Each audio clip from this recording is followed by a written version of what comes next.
আন্দোলনের সর্বশেষ পরিস্থিতি সম্পর্কে আমরা প্রত্যেকেই মোটামুটি কম বেশি জানি। যদিও সারা দেশে ইন্টারনেট বন্ধ করে দেওয়া হয়েছে, এমনকি ঢাকার বিভিন্ন জায়গায় মোবাইলেও কথা বলা যায় না, নেটওয়ার্ক ডাউন করে দেওয়া হয়েছে। কিন্তু তারপরেও বিভিন্ন মাধ্যমে আমরা আন্দোলনের সর্বশেষ পরিস্থিতি সম্পর্কে জানার চেষ্টা করেছি এবং বেশিরভাগ মানুষই, এদেশের বেশিরভাগ মানুষই আসলে এই আন্দোলনের সাথে নিজেকে সম্পৃক্ত করে নিয়েছে। কেউ কেউ সশরীরে সম্পৃক্ত হয়েছে, কেউ বা তার জায়গা থেকে যেভাবে প্রতিবাদ জানানো দরকার, যেভাবে এই আন্দোলনের সংহতি জানানো দরকার, সেই কাজটা তারা করছে, প্রত্যেকেই করছে। প্রধানমন্ত্রী শেখ হাসিনা প্রথম রাজাকার শব্দটা যখন সামনে নিয়ে আসলেন, তার মাধ্যমে শিক্ষার্থীদের তিনি প্রথম উস্কে দিয়েছিলেন এবং এই আন্দোলনটাকে একটা ভিন্ন মাত্রায় নিয়ে যেতে তিনি সহযোগিতা করেছেন। এবং এরপর গতকাল তিনি যে ভাষণ দিলেন জাতির উদ্দেশ্যে, এবং এই ভাষণে তার যে ছলনা, নতুন করে বলবার কিছু নেই, এটা নিয়ে অনেক কথা হয়েছে।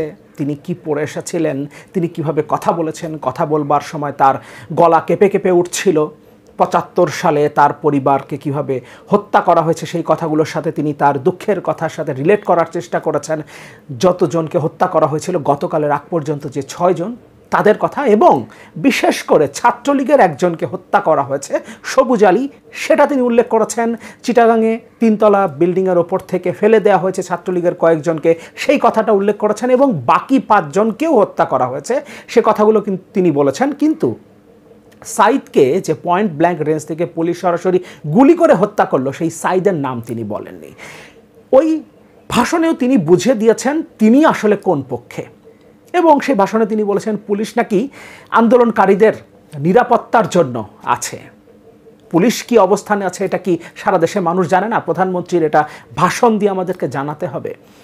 সুতরাং এই ভাষণটাও আসলে হিতে বিপরীত হয়েছে।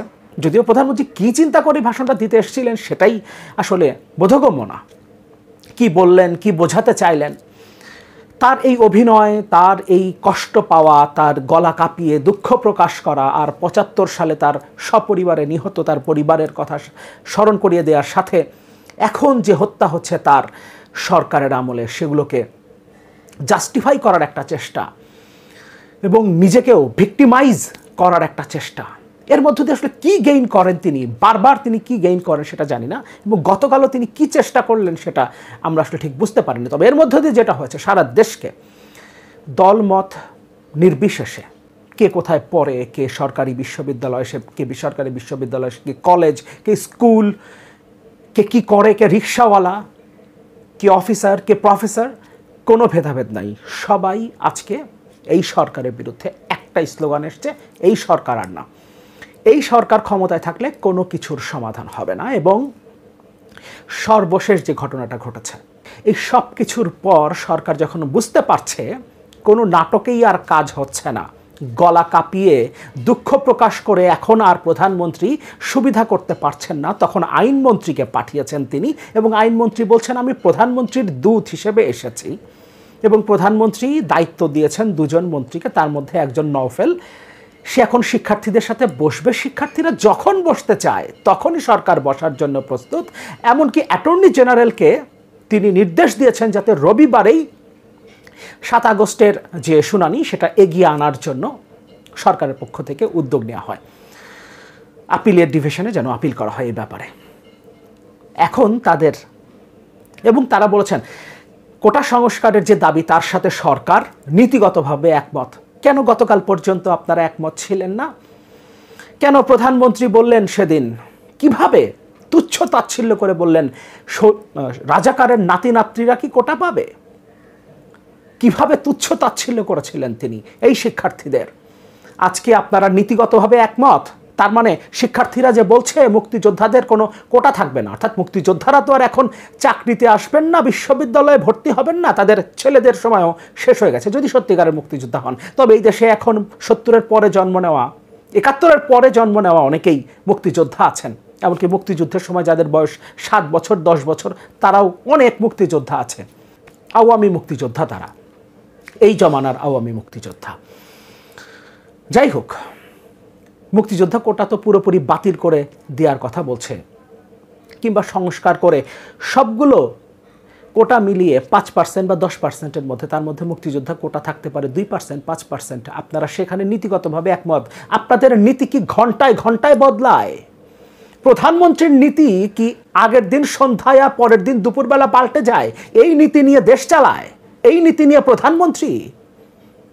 এই নীতি কোনো প্রধানমন্ত্রীর হতে পারে যে আগের দিন আপনি সন্ধ্যায় যখন ভাষণ দিচ্ছেন তখন নীতিগতভাবে একমত নন, তখন আপনি বলছেন এটা তো আদালতের ব্যাপার, আমাদের কিছু করবার নেই, সাবজুডিস। এখন সাবজুডিস কোথায় যাচ্ছে? সাবজুডিস এখন কোথায় যাচ্ছে? এখন আপনারা আদালতের ব্যাপার নিয়ে কথা বলতে পারেন, তাই না? এখন আপনারা বসবার কথা বলছেন, কিন্তু সময় অনেক পার হয়ে গেছে। এই লাশের সাথে ছাত্ররা বেইমানি করবে না। এই লাশের সাথে যদি বেইমানি করা হতো তাহলে এই দেশ স্বাধীন হতো না। রক্তের সাথে বেইমানি এদেশের মানুষ কখনো করেনি, এদেশের ছাত্ররা কখনো করেনি। এই কারণেই এই দেশটা স্বাধীন হয়েছে। এই কারণেই আমরা বাংলাদেশের মানুষ ওই সোকল্ড মুক্তিযোদ্ধা যারা আওয়ামী বর্তমান প্রজন্মের মুক্তিযুদ্ধের সময় 7 বছর 10 বছরের মুক্তিযোদ্ধা, তাদের সন্তানরা বা তাদের নাতি নাতনিরা কিংবা তাদের যে পৃষ্ঠপোষক এই সরকার, এই স্বৈরাচার সরকার, তারা এই মুক্তিযুদ্ধের আসল চেতনাটাকে ধারণ করতে পারবে না। এই কারণে তারা বুঝতে পারেনি। তারা মনে করেছে এখন যদি আমরা ডাকি, আসো প্রধানমন্ত্রী মন্ত্রীর সাথে বসো, তাহলে শিক্ষার্থীরা হয়তো চলে আসবে। কিন্তু শিক্ষার্থীদের জবাব, হাসনাত আবদুল্লাহ বলেছে রক্ত মারিয়ে সংলাপ নয়, সার্জিস আলম বলেছে একদিকে গুলি আর লাশ, অন্যদিকে সংলাপ। আমার ভাইয়ের রক্তের ওপর দিয়ে কিভাবে সংলাপ হতে পারে? আসিফ মাহমুদ সবচেয়ে বড় কথাটা বলেছে, গুলির সাথে কোনো সংলাপ হয় না, এই রক্তের সাথে বেইমানি করার থেকে আমার মৃত্যু শ্রেয়। সুতরাং শিক্ষার্থীদের পক্ষ থেকে পরিষ্কার জানিয়ে দেওয়া হচ্ছে কোনো সংলাপ হবে না এই স্বৈরাচার খুনি সরকারের সাথে। তার মানে এই অচলাবস্থা এই সরকারের পক্ষে সমাধান করা সম্ভব না। এবং শিক্ষার্থীরা যদি শেষ পর্যন্ত সরকারের সাথে সংলাপে না বসে, তাহলে এই সরকারের কয়েকটা অপশন আছে। আপনি জরুরি অবস্থা জারি করতে পারেন, তারপর আর্মি নামিয়ে দিতে পারেন, নানান কিছু আপনি করতে পারেন, কিন্তু সরকারের দিন শেষ। আপনার নিজের হাতে ক্ষমতা রেখে এই দেশটাকে আর স্বৈরাচারী কায়দায় আপনি শাসন করতে পারছেন না। হয় আপনাকে পদত্যাগ করতে হবে, আর না হলে কিছু কুটিল বুদ্ধি এখন আপনি খাটাতে পারেন। আপনি হয়তো জরুরি অবস্থা জারি করতে পারেন, কিংবা আপনি এখন আর্মি নামিয়ে দিতে পারেন জরুরি অবস্থা জারি করে, এগুলো আপনি করতে পারেন। প্রেসিডেন্টকে এখন ব্যবহার করতে পারেন। যাই হোক, আপনি যেটাই করেন না কেন, নিজের হাতে আপনি আর ক্ষমতা রাখতে পারছেন না। যে স্বৈরাচারী ক্ষমতা আপনি 16 বছর ধরে এই দেশের জনগণের উপরে শোষণের জন্য ব্যবহার করেছেন, আপনার দিন শেষ। এবং প্রধানমন্ত্রী যদিও আমি গতকাল ঘোষণা করেছি, যখন ঢাকা বিশ্ববিদ্যালয়ের হলগুলোতে রাষ্ট্রীয় বাহিনী গিয়ে ছাত্রদের উপরে হামলা করছে, তারপরেই আমি বলেছি আমি এই রাষ্ট্রযন্ত্রকে মানি না, সুতরাং এই সরকারকে মানি না। আমি বাংলাদেশ নামে একটা মুক্তাঞ্চলের নাগরিক, সুতরাং এই দেশে কোনো সরকার আছে বলে আমি মনে করি না। সুতরাং সরকার না থাকলে প্রধানমন্ত্রী থাকবারও কোনো কথা নাই। কিন্তু নামে যেহেতু প্রধানমন্ত্রী, সেই হিসাবে বলছি শেখ হাসিনার পদত্যাগ করাই এখন এই অবস্থা থেকে পরিত্রাণের একমাত্র পথ। এবং আরেকটা কথা, আপনারা নানানভাবে হয়তো এখন ধানাই পানাই করার চেষ্টা করবেন, এবং সেই চেষ্টাটা আপনারা করতে শুরু করেছেন।